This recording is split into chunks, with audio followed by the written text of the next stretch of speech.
Hello, ladies and gentlemen, and welcome back to Let's Play Monster Hunter Tri with Yessik, Zeke, and Dawn. Say hi, Dawn. Hello, Internet. I always expect you to sound a lot more like a hockey announcer because I know there is a hockey announcer that his first name is Dawn. I think it's like Dawn Armit. Or maybe that's a real estate agent I know. Either way. Anyways, today we are going to do the last quest required to move up from rank... From what ranks now? Rank 9 to 10. Rank 9 to 10. And that is called... I forget what it's... Fisherman's Tale, Hunt a Ludroth. The Royal Ludroth. Hunt a Royal Ludroth.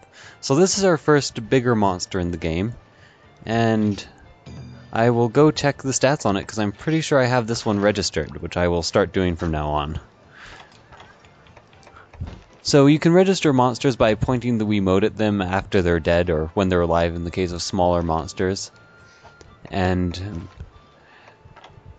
yeah, that's basically it. I'm not sure what else I was going to say about that. Royal Ludroth. So the longest I've ever fought has been 1,730 centimeters, but you guys can read that yourself, so I'm not even going to tell you the shortest. There you go. So I'm just going to have Dawn here join the quest. Zochi. Zoki, my bad. French has crippled my English pronunciation. There we go. Now this will probably be a pathetically short Let's Play, because this thing is easy as all hell with our current loadouts. Yeah, we tried to do a capture quest, just do some HR grinding, and we kind of accidentally killed it in under 5 minutes. It was a record for both of us, and absolutely ridiculous.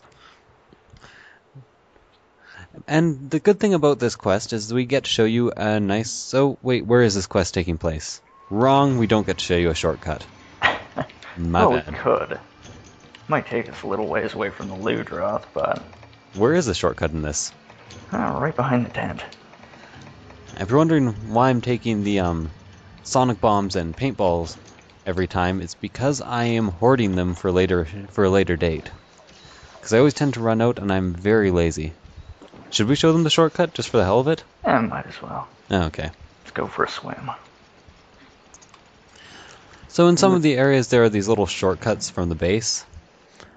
And yeah, they're pretty convenient. Puts us ridiculously far away from the Ludroth. I'm pretty sure he spawns in area 2. Damn. But, well. We'll take the scenic route. So notice all the weeds and murky water. Show you some of the area, the breathtaking landscapes. So breathtaking. I can't even think of what to say. So breathtaking I might drown. That's a good point. You can stay alive for ridiculously long times underwater in this game. Over there on the left, that is my breath gauge. You see, well, unless you've been watching it the whole time, you don't see it depleting, but you see depleting. And basically until later on in the game, there is never any reason to replenish your oxygen. So, yeah. That's about it. When you need to, there's a couple different ways you can find bubbles underwater. You can use an item that will refill your oxygen, or if you're playing offline, you can use Cha-Cha's Ancient Mask. By pressing the minus button, then the plus button, he will release a little burst of bubbles for you. I have a love-hate relationship with Cha-Cha. I may do a special episode just to introduce you to him, but he's kind of a dick. And by kind of a dick, I mean he should be a lot more useful than he is.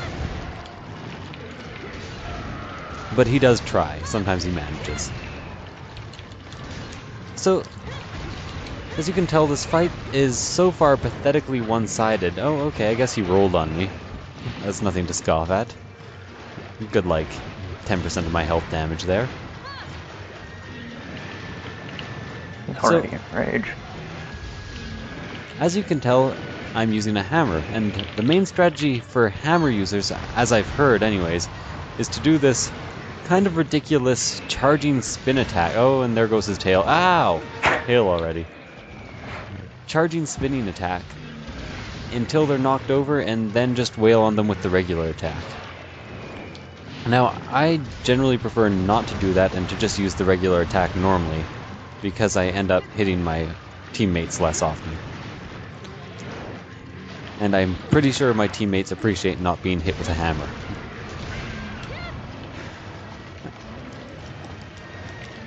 At least there's good flyer miles on it. That's true. Sometimes the hammer can be quite humorous. If I hit somebody with an upswing, it tends to give them at least a few seconds airtime. It is always worth seeing. And always gets these prolonged no's out of whoever you hit, if you happen to be listening to them. Now, that will definitely cause an audio spike. I hope Audacity takes care of that. So this monster has 3 breakable parts to it, one of which you've seen break already, 2 now. That was its head that just broke, and before we cut off its tail. Now, neither of these are particularly crippling to the Royal Ludroth, but the tail does slightly decrease the range on several of its attacks. And if you manage to break its mane, it drops a wyvern tier, and that's about it. Makes it look a lot uglier.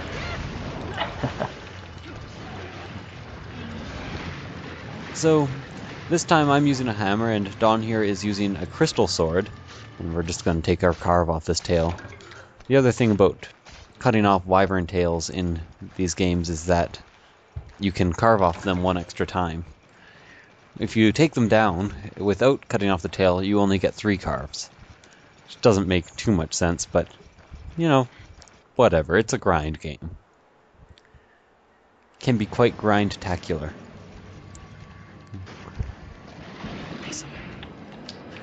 So this is probably almost dead already, and I doubt it will be managing to flee very far after we kill it.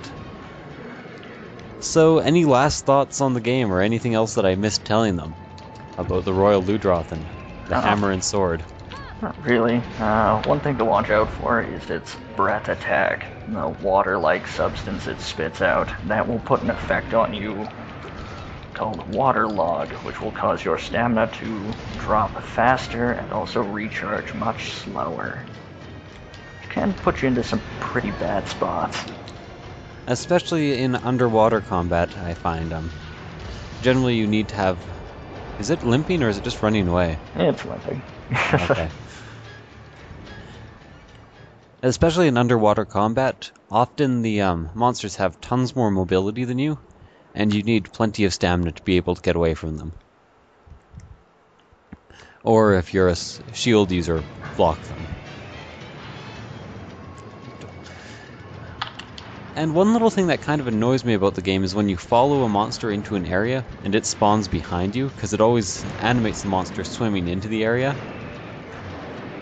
It can be a bit of a pain in the ass and not too much trouble, but, you know, a tiny bit awkward.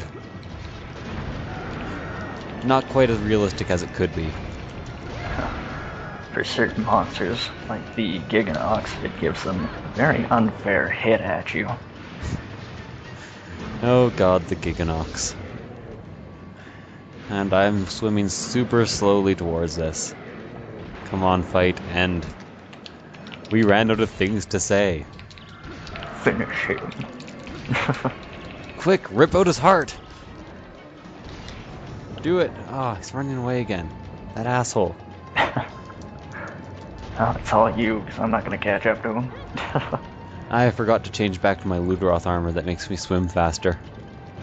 I'm still wearing the capture armor. Nah.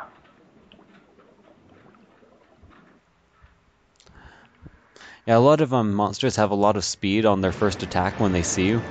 So since they spawn right behind you or right out of the gate, they can immediately get a really hard hit off on you.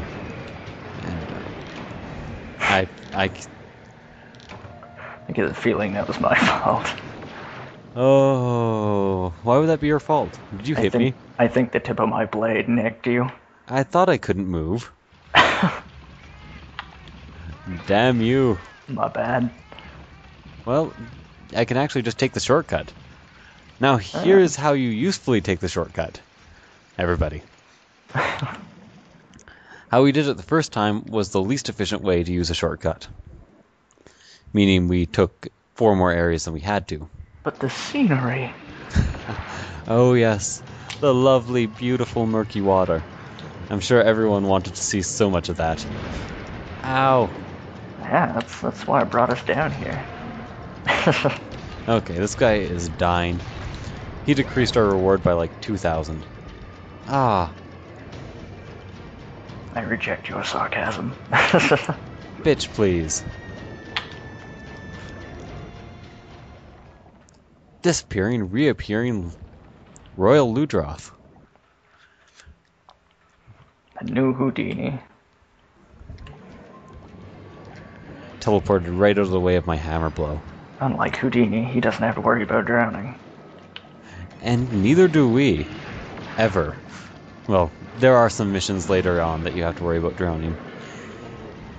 And if you'd like, you can comment in the comments about how ridiculous it is that we never drown, because I think the water combat is also ridiculous, and I'm sorry about this horrible viewpoint I'm giving you. As it makes absolutely no sense. You could not get any substance in on those hits. And we're done. Charge slash to finish. So, once again, I'm just going to wait until the rewards come and show you what I get, and maybe tell you what I can make out of it, or what I know of that I can make out of it. So, out of the carves, I get 2 Ludroth claws, Royal Ludroth claws, and 1 Royal Ludroth scale. So basically the armor that you can make, I'm not quite sure what the effects are. I know it's water resistant and that it looks like a parka. It was never my favorite, mostly because it looks like a parka. And it doesn't have cold resist. I thought that if you're going to make armor look like a parka, you should at least give it cold resist. And do you know what weapons you can make out of it? You can make a greatsword, a hammer. I think there's a lance for it. A greatsword, a hammer, and a lance, and I think all water elemental. Anyways, this was Yessik, Zeke, and Dawn, and we'll see you guys next time. Take care, everybody. Bye.